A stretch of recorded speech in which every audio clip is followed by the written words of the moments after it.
सियासत में जो खामोशियां बोलने लगे तो समझ लीजिए कि पर्दे के पीछे कुछ बड़ा पक रहा है। आम आदमी पार्टी के पोस्टर बॉय कहे जाने वाले राघव चड्ढा और पार्टी आलाकमान के बीच सब कुछ ठीक नहीं है। यह चर्चा महज अब अफवाह नहीं रह गई है। राज्यसभा में जनहित के मुद्दे पर पार्टी लाइन से अलग रुख अपनाना हो या अरविंद केजरीवाल की गिरफ्तारी के वक्त देश से बाहर रहना हो, राघव के बदले तेवर ने कई सवाल खड़े किए। अब जबकि उन्हें पार्टी ने राज्यसभा के उपनेता पद से हटा दिया है तो चर्चा तेज है कि क्या राघव चड्ढा झाड़ू छोड़कर कमल थामने वाले हैं। क्या इस दूरी की वजह सिर्फ राजनीतिक है या इसके पीछे कुछ पारिवारिक कारण भी है, जैसा कि सोशल मीडिया के गलियारों में दावा किया जा रहा है। आज इसी मुद्दे पर गहराई से बात करने के लिए हमारे साथ वरिष्ठ पत्रकार नागेंद्र भाटी जी हैं। हम उनसे इसी बारे में बात करेंगे। सर, हाल ही में राघव चड्ढा को आम आदमी पार्टी ने उपनेता का जो पद है उससे हटा दिया है। इससे पार्टी पर क्या फर्क पड़ेगा और राघव चड्ढा पर क्या फर्क पड़ेगा, इसे आप किस तरीके से देख रहे हैं?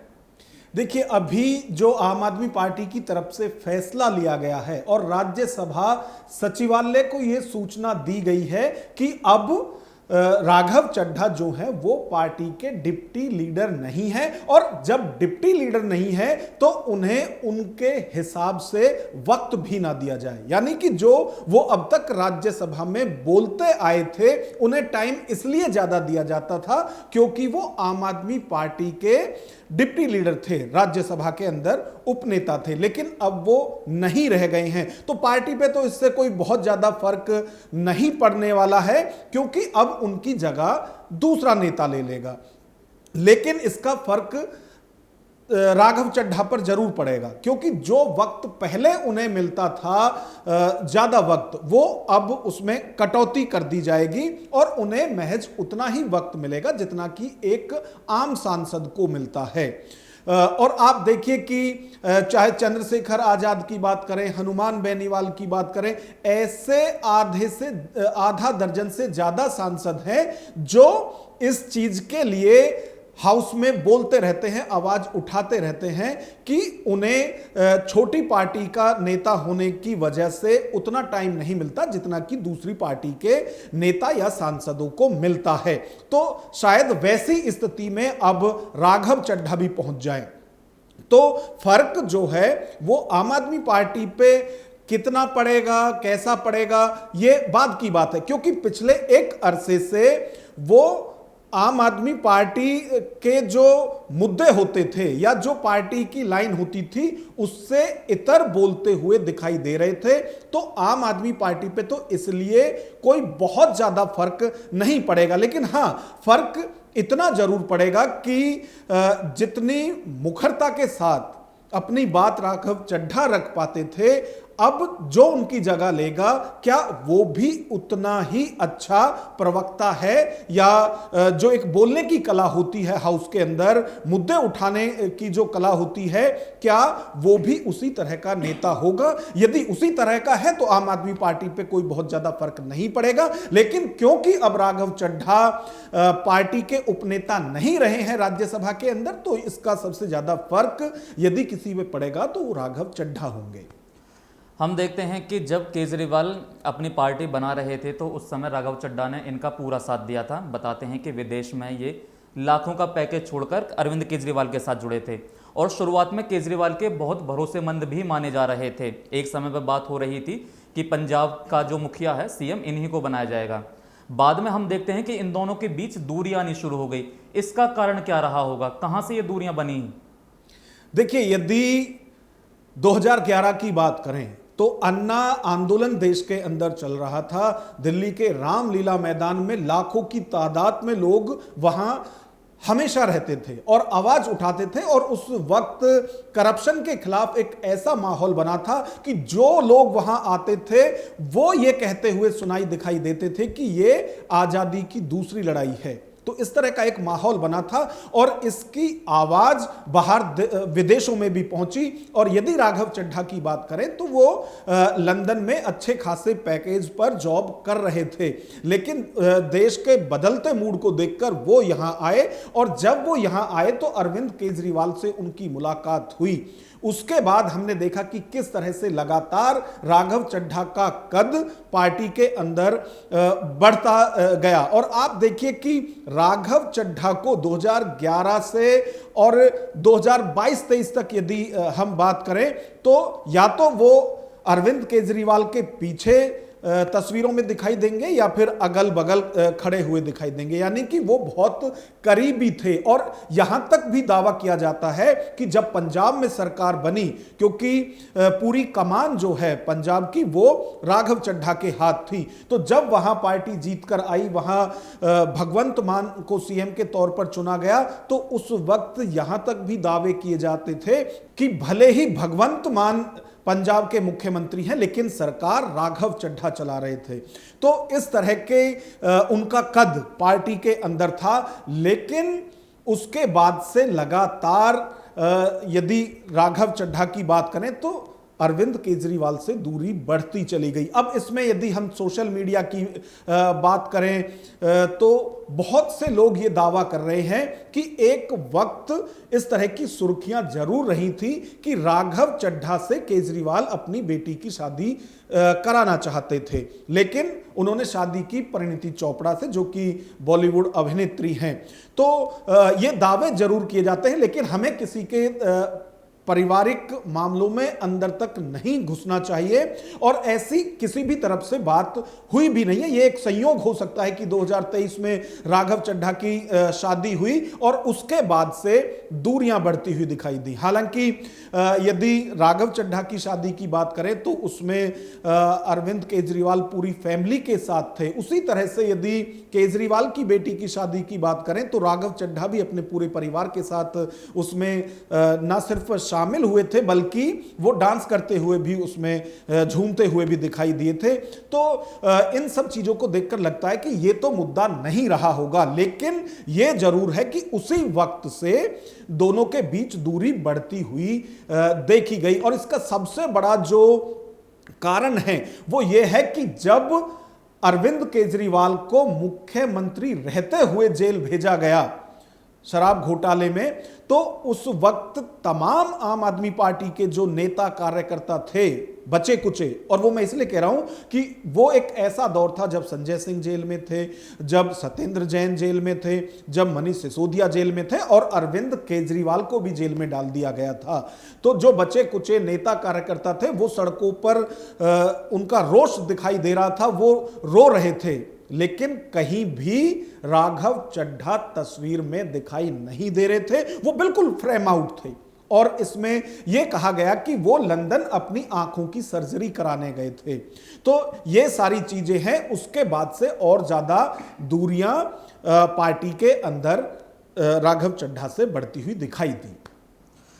हम लगातार देख रहे थे कि राघव चड्ढा राज्यसभा में ऐसे मुद्दों को लेकर बोल रहे थे जो आम आदमी के हित में तो हैं लेकिन आम आदमी पार्टी के हित में नहीं थे। तो क्या आपको लगता है कि उनको जो हटाया गया है उसका कारण यही रहा होगा क्योंकि वो अपनी एक स्वतंत्र छवि बनाना चाह रहे थे? क्योंकि हो सकता है भविष्य में अगर उन्हें आम आदमी पार्टी छोड़नी पड़े और बीजेपी या फिर अन्य पार्टी ज्वाइन करनी पड़े तो उनके ये कुछ मुद्दे या फिर ऐसे उनके भाषण इसकी दरार ना बने, बीच में ऐसे कुछ ना आए कि आप कल को बीजेपी को लेकर आप गालियां दे रहे थे या कांग्रेस पर आप तंज कस रहे थे, आज आप खुद उस पार्टी को ज्वाइन कर रहे हैं, तो इसलिए ये ऐसे मुद्दे उठा रहे थे।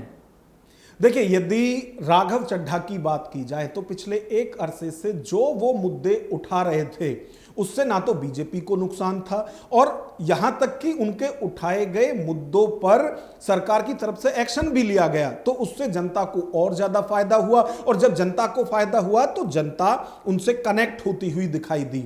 और आप देखिए कि उनकी एक एक वीडियो पर 8-8, 10-10 मिलियन व्यूज आ रहे हैं, तो इसका मतलब लोगों को उनका ये रुख पसंद आ रहा है। अब लोगों को भले ही आ रहा हो लेकिन आम आदमी पार्टी को तो ये बिल्कुल भी रास नहीं आ रहा है क्योंकि पार्टी के किसी भी मुद्दे पर राघव चड्ढा ना सिर्फ कहीं भी बोलते हुए दिखाई नहीं दिए और जिन मुद्दों पर वो बोल रहे थे उनसे वो पार्टी को अवगत भी नहीं करा रहे थे। ये भी एक बड़ी शिकायत थी और इसके लिए माना जाता है कि उन्हें नोटिस भी पार्टी की तरफ से दिया गया था कि आप जो मुद्दे उठा रहे हैं वो पार्टी लाइन के नहीं हैं। और अब आप देखिए कि जब ये एक्शन लिया गया है, उन्हें डिप्टी लीडर के पद से हटा दिया गया है, तो अब धीरे धीरे जो परत है वो उतरने लगी है।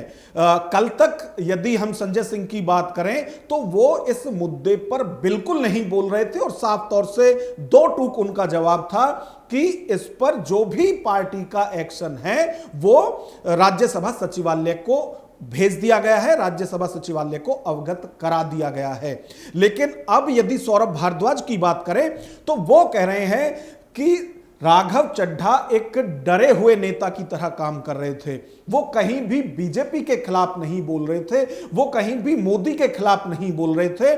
जबकि संजय सिंह की यदि बात करें तो वो लगातार बीजेपी और पूरी एनडीए सरकार के खिलाफ आंख में आंख डालकर सवाल करते हुए दिखाई दे रहे थे। तो सौरभ भारद्वाज अब कह रहे हैं कि राघव चड्ढा वैसा नहीं कर रहे थे और जिन मुद्दों को वो उठा रहे थे वो आम आदमी के तो हो सकते हैं लेकिन आम आदमी पार्टी के मुद्दे नहीं थे।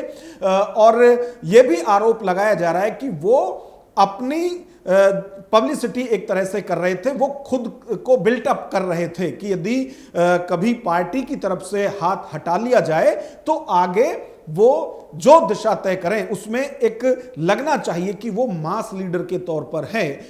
और जिस तरह से लोग लगातार उनके उठाए गए मुद्दों का समर्थन कर रहे थे उससे उनको यह लग रहा था कि वो जो मुद्दे उठा रहे हैं ना इससे बीजेपी को कोई नाराजगी थी और आम आदमी पार्टी के भी खिलाफ में वो कहीं कुछ नहीं बोले थे।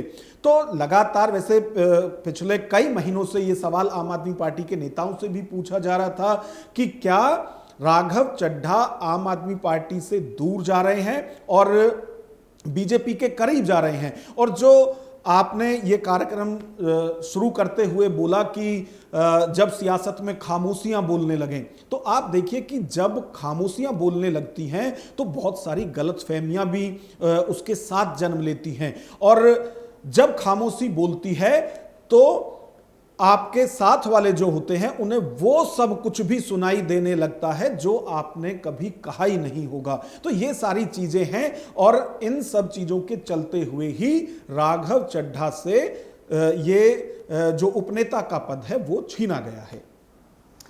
हम देख रहे हैं कि 2028 में, आने वाले 2028 में राज्यसभा पद, इनका जो कार्यकाल है राघव चड्ढा का 2028 में वो खत्म हो जाएगा। उसके बाद 2029 में लोकसभा के चुनाव हैं।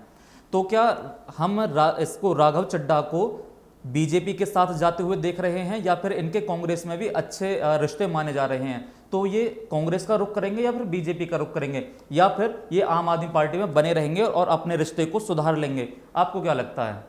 देखिए, अभी की जो स्थिति है राघव चड्ढा के सामने बहुत सारे विकल्प हैं और घबराहट उन्हें कुछ नहीं है क्योंकि 2028 तक उन्हें राज्यसभा से कोई नहीं हटा सकता है, यानी कि वो सिक्योर हैं। और 29 में लोकसभा चुनाव होने हैं, सही एक साल बाद, यानी मई 2028 में उनका कार्यकाल राज्यसभा का पूरा होगा और मई 2029 में सरकार बनने की जो प्रक्रिया है वो शुरू होगी। तो फिलहाल मुझे ऐसा लगता है कि वो हवा के साथ उन्होंने बिल्कुल अपने आप को ढीला छोड़ दिया है, जिस तरह से पतंग होती है। तो जिधर की हवा होगी 2029 तक वो उधर रुक कर सकते हैं। और जहां तक उनके रिलेशन की बात है तो बीजेपी में भी उनके अच्छे संबंध है, कांग्रेस में भी है और आम आदमी पार्टी तो उनकी अपनी पार्टी है ही।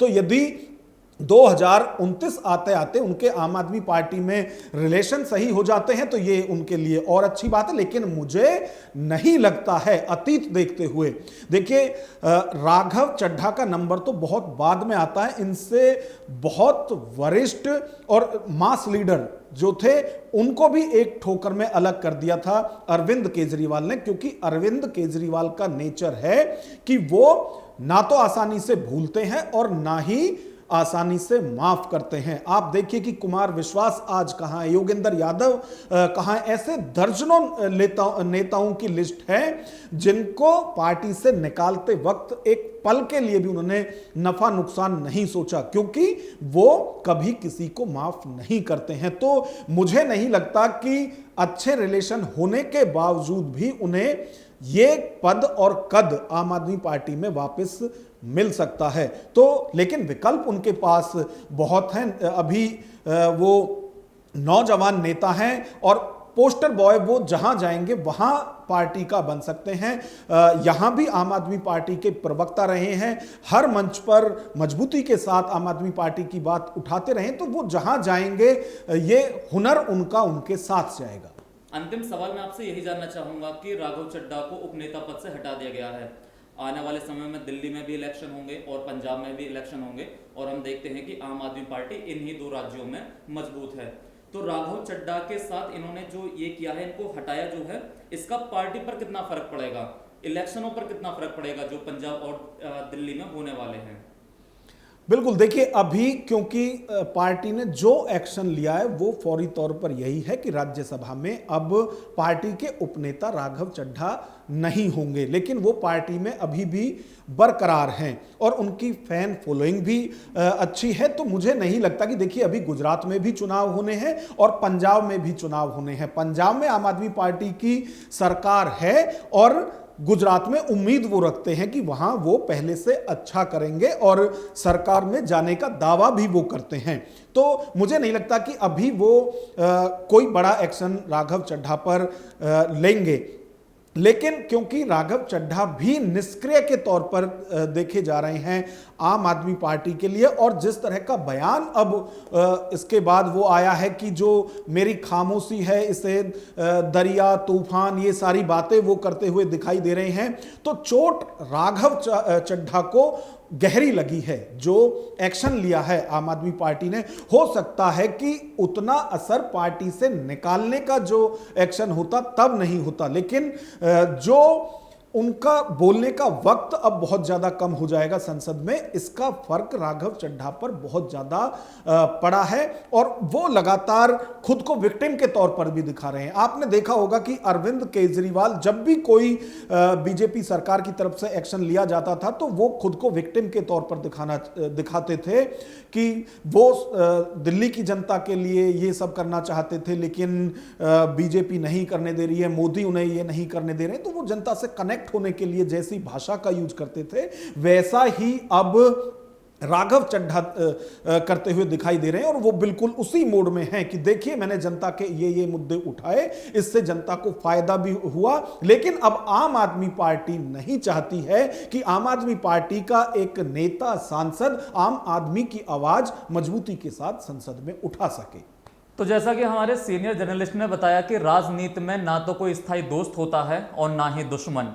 राघव चड्ढा का अगला कदम उनके करियर को ही नहीं बल्कि दिल्ली की राजनीति के समीकरण को भी बदल सकता है। क्या वे आम आदमी पार्टी में अपनी जगह वापस बना पाएंगे या भारतीय राजनीति में एक और बड़ा बदलाव हमें देखने को मिलेगा? ये तो आने वाला वक्त ही बताएगा। आप इस बारे में क्या सोचते हैं, राघव चड्ढा के बारे में क्या सोचते हैं, हमें कमेंट करके ज़रूर बताइए। और इस चर्चा में हमारे साथ जुड़ने के लिए सर आपका बहुत बहुत धन्यवाद। मैं हूँ राज माहुर और आप न्यूज़ वॉच इंडिया देख रहे थे।